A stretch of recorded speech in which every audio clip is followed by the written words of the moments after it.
Hey all, Tom Moran here from Tom's Big Spiders. Well, last weekend, Billy and I actually ventured out of the house, went up to West Warwick, Rhode Island, and attended the Show Me Reptiles and Exotics Expo. It was fantastic. Billy and I hadn't been to a pet expo since, honestly, I think it was the late 90s. So it was really cool and kind of nostalgic for us to get out and about and check some of these animals out in person. While we were there, we got to meet a couple people. So I got to meet Kelly Ferenz from Calf Inverts. If you remember, I bought from him not too long ago. I also got to hang out a bit with Caleb Hill. Caleb and I had corresponded back and forth. Caleb actually works at Jabberwock Reptiles in Massachusetts. He helps run the arachnids department, provides him with the spiders, scorpions, true spiders, all that good stuff, and then also goes to shows where he sells. And boy, does he sell. He had a lot of awesome stuff. I ended up buying a bunch of things from, mostly true spiders and my gallimorphs.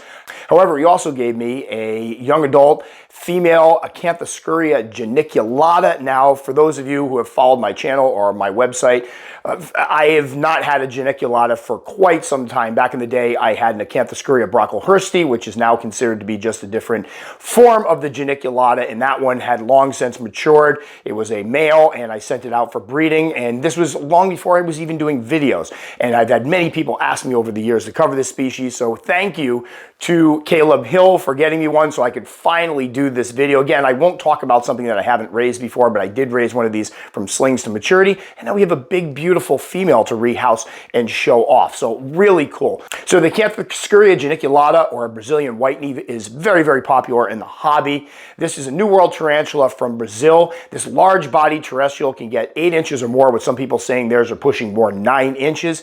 And despite its size and the fact that some of them are defensive, it is often sought after by beginners and actually made my best beginner species list as selected by keepers. So something to keep in mind, something we will talk about in this video. Now, this girl is very well behaved, as you will see, and we had her in this container for a couple days while I got a setup ready for her that's kind of worthy of such a beautiful spider. So enough of me talking. Let's get into this rehousing and the care for Acanthoscurria geniculata.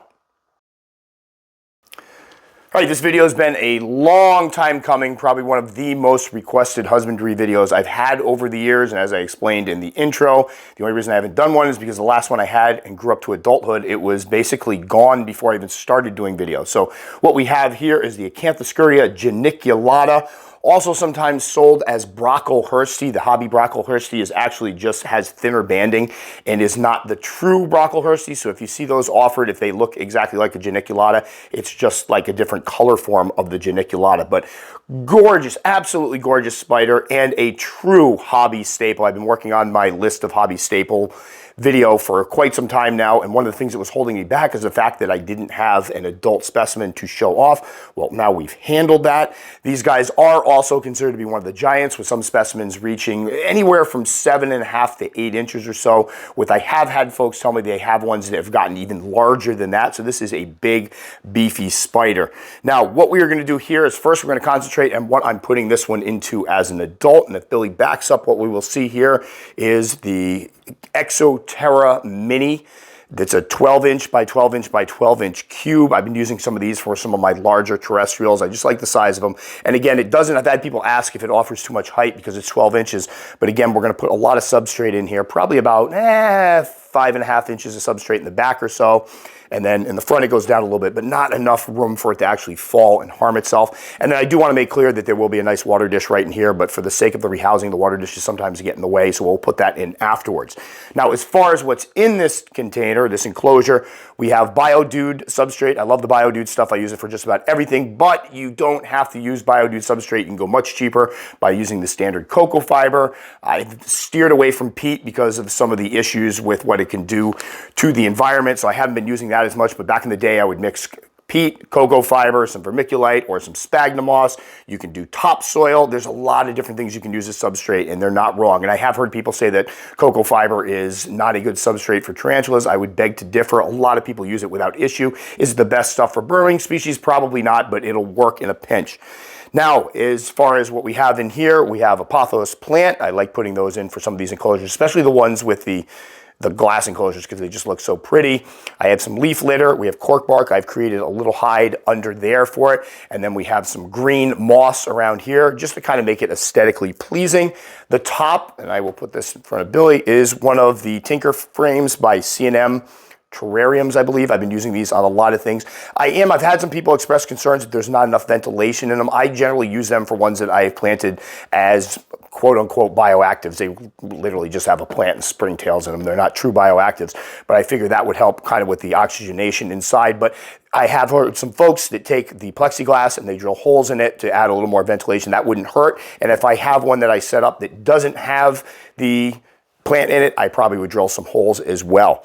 So what we're going to do is get this girl from point A to point B, and then I will talk a bit about their care. So let's get the handy dandy catch cup in. I positioned the lights beautifully so they're right in my eyes. Let's see if we get any kicking. There you go. And both Billy and I have colds, which you can probably tell by my froggy voice. It's super bassy today. No, stop kicking. There we go. No, that's a new one. No, you want to go in there. Come on. Come on. No, you're not taking the water dish. Come on.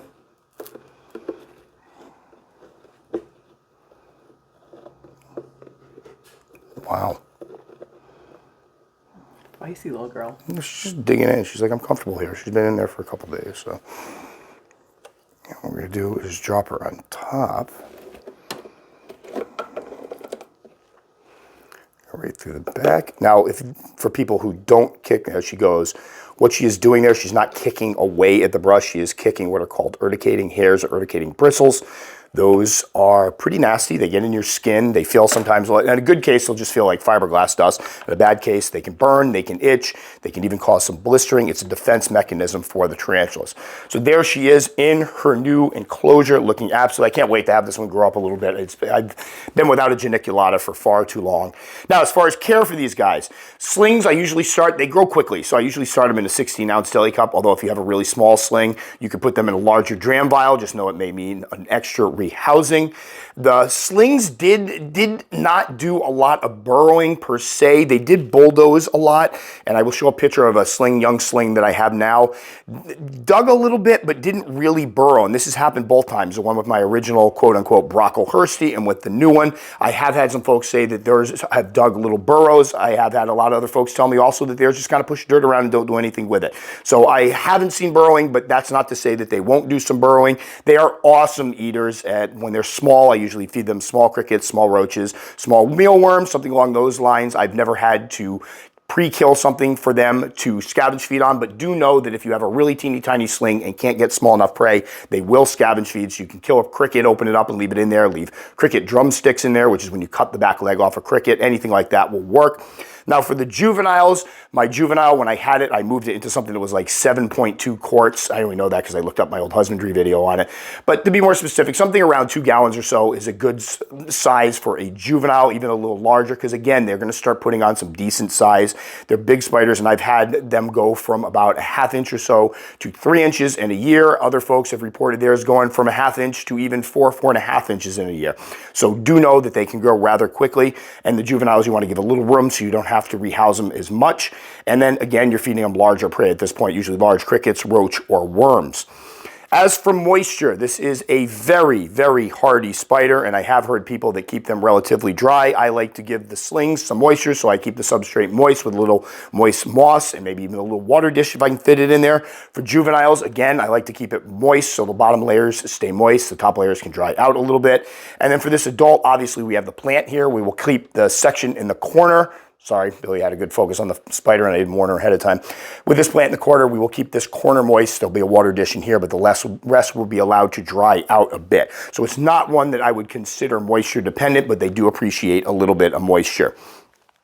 And as far as temps, my Brocklehurst was originally kept in the mid to high 60s, sometimes 70 degrees in the wintertime. In the summer, there were temperatures in the house that would go anywhere from like high 70s to low 80s. Now that we're in this new house, it gets a little bit hotter in here, so it can temperatures in the summer around 80 to sometimes even hit the high 80s. Just know that the higher temperatures they have, the higher the metabolism, the faster they will grow. So I've spoken to folks that have gotten ridiculously fast growth with ones that are kept in higher temperatures. But do they require super high temperatures? No, they don't.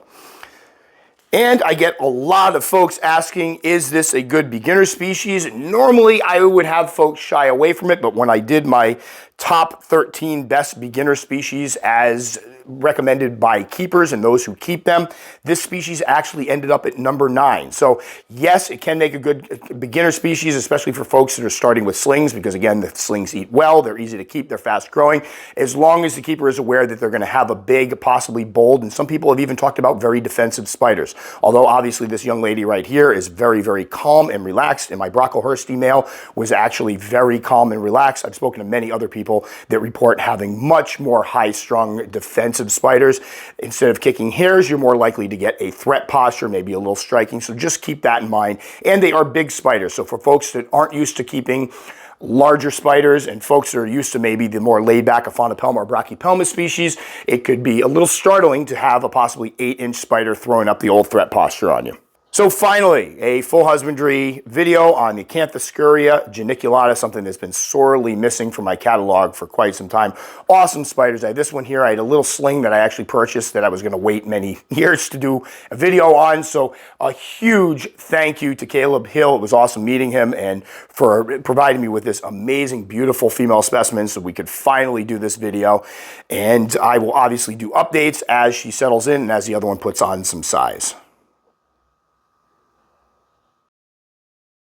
So again, a huge thank you to Caleb. It was awesome buying from him. The prices were fantastic. His selection was amazing, quite frankly. I spent a lot of time at the table talking to him, and as luck would have it, some parents of one of my former students that actually sell ball pythons were right next to him, so I got to catch up with them as well. So it was just a really cool time. And I had some people ask me afterwards why we didn't record, and to be quite honest, I'm not a big public person. I don't like going out in large crowds, and I like to kind of blend in, so I didn't want to make a spectacle of myself by having Billy following me around with a camera. They're having another one again in July, and that one I may let people know when I'm going to be there, just so I can say hi to some folks, because it was kind of fun touching base with some people about tarantulas.